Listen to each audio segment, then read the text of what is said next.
Hi, my name is Diana. I am a nurse in Texas, and I'm here with Maria today, who has experience in healthcare legislation.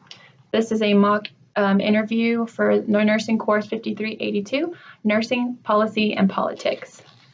Maria, I wanted to talk to you today because of a major healthcare crisis going on that you may be familiar with. Here's a brief that I put together for you. So healthcare costs are drastically going up, and prescription drug costs are a major part of this crisis. Are you familiar with the Transparent Drug Pricing Act? I'm not familiar with that. This bill is actually in legislation right now, and it's an amendment to the Public Health Service Act. What this bill is going to do is it requires drug manufacturing companies to provide an annual report regarding what their cost is to produce a drug, what their cost is to the consumer, and what their gross revenue is. Okay. Why do you support this bill?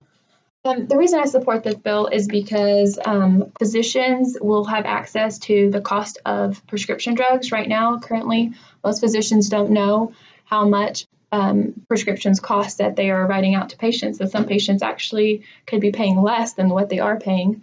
And then some can't afford their medications and are non-compliant, considered non-compliant, when really it's just they can't afford it.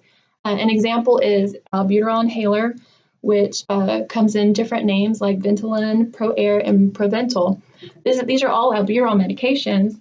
However, they all cost different amounts of money. So what the provider can do is look up the report from the drug manufacturing companies and prescribe medication that is actually going to be cheaper for the consumer. Okay. How does it affect the consumer? Well, the consumer will also have access to this report. Okay. So let's say something slipped through the cracks and the provider wasn't able to, look up the medication or prescribe the medication that was cheaper. The consumer could collaborate with the physician regarding the medication and get a different order. There's lots of different reasons why this bill should be passed, and I think you, just with your experience, I think you understand why it's important, and I'd love to talk to you more about how we can get this bill passed. Okay.